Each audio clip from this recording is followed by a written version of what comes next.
that story came out, and I was like, "Yep, Alabama is taking it now." Please write Jasmine Cooper. Don't write me. Just kidding.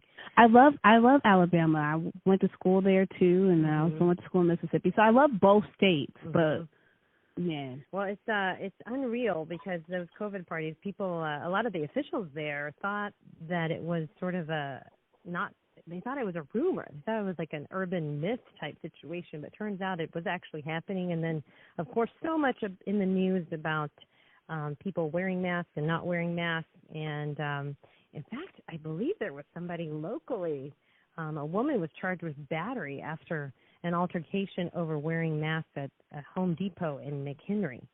So it's happening to a point where, people are having altercations, which is so sad about the situation. So we're going to talk with an expert right now to sort of explain the psychology behind all of this. And it makes sense because Dr. Napoleon is actually the author of a book called COVID-19 Human Behavior and is a medical and forensic psychologist. Hi, Dr. Napoleon. How are you? Very good. Nice to be with you guys. Oh, thank you so much for taking the time out to be with us. So first, tell us a little bit about this book, COVID-19 Human Behavior. Well, late last year, a colleague of mine in Asia made me aware of this rogue virus that was making its appearance in emergency rooms in Wuhan, China. And he told me that the physicians there were having difficulty treating the disease, and it didn't respond to the usual and customary treatment. So those of us who study such things as viruses, pandemics, epidemics, I said to myself, this could be the next causal factor of the pandemic. These SARS viruses are part of the coronavirus family, and although we have 7 known coronaviruses, and 4 of them are rather innocuous, but 3 are very dangerous and very deadly. So I started writing the book, and the next thing I know, this thing got out of control. It started spreading exponentially. I think the first 100,000 people, it took 6 weeks for them to become infected. But the next 100,000 people took 3 days. And when I saw those stats, I knew that we were in trouble. And, of course, I have a longstanding interest in human behavior as it relates to infectious pathogens because of all the things you factor into quelling, stopping one of these infectious pathogens, it's human behavior. And one of the things I talk about, and it's intuitive, that if you really want to understand the importance of human behavior, and we've studied this for a very long time, we look at the pathogenesis of sexually transmitted diseases. And I quote that Catholic nuns have 0 or absolute 0 sex-related diseases, STDs, but gay and bisexual men have the most of all other demographics that are engaged in sexual behavior. So once again, the pathogenesis of whether it's syphilis, gonorrhea, HIV, that remains the same. The ability to infect its host remains the same, but what changes is human behavior. And I think that's the important thing that we're seeing now. And your lead-in addressed it exactly, because whatever this virus does, it does. We know how it works. We know it unlocks ACE2 receptors in our mouth, our nose, and our eyes. We know the course of the disease. But what makes it wax and wane is human behavior. What are some of the overarching trends or I would say, the psychology behind sort of the different reactions that you're seeing to coronavirus happening right now? Human beings anthropomorphize pathogens, which is a $5 term, which means we ascribe motivation. We have politicized this virus. We have sexualized it. We have genderized it. We have projected our feelings and thoughts such that the politics is astounding to me.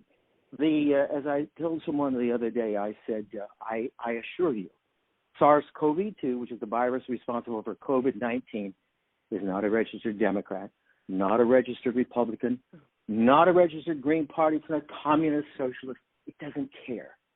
It's out to do one thing. It's out to spread and infect its hosts. When we human beings politicize it, we get into trouble. And you talked about these parties that younger people are having, and that's one variation of the older persons who are being many of them are being very oppositional. How many movie lines have we seen? You don't scare me. You're not going to tell me what to do. And even when we make recommendations that I think are intuitive, people resist because you're not going to tell me what to do. And one thing I've found that is in common with all of these folks is it's very interesting to me that all of the behaviors, all of the people who deny and they mitigate the seriousness, it's nothing, it's just like the common cold because of coronavirus, as you know, they're nothing.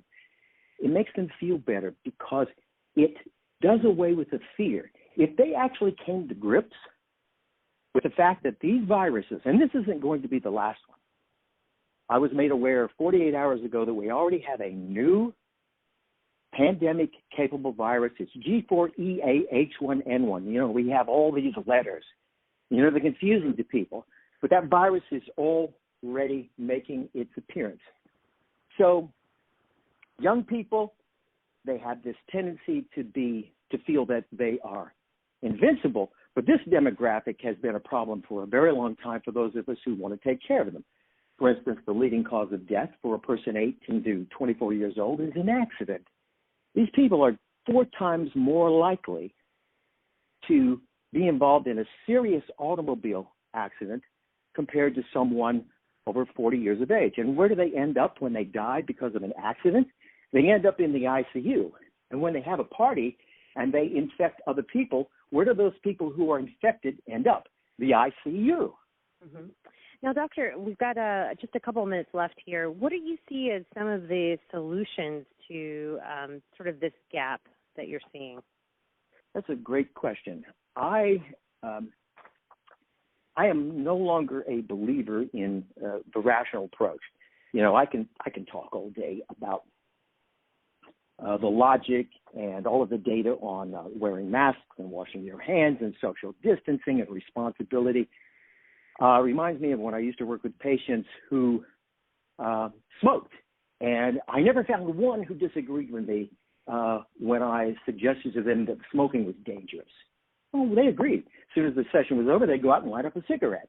So what I'm suggesting is we need to get our marketing people together, and perhaps we can elicit Ashante Black or Khalil Hayes or Asher Angel or Ian Armitage or Ella J. Basio. These are some of the people that younger people look up to. And we do a PSA with these people, and they say, look, this is not smart. Because younger people are going to listen to that. As it relates to older people, well, there's no fool like an old fool. It's very difficult to change behavior. We need to have leaders who depoliticize this. We need to be consistent in the message. And, you know, I told my wife, I said, you know, it's funny, they talk about masks and, the mask, it doesn't work. Well, tell that to your surgeon next time. Tell that to your dentist next time.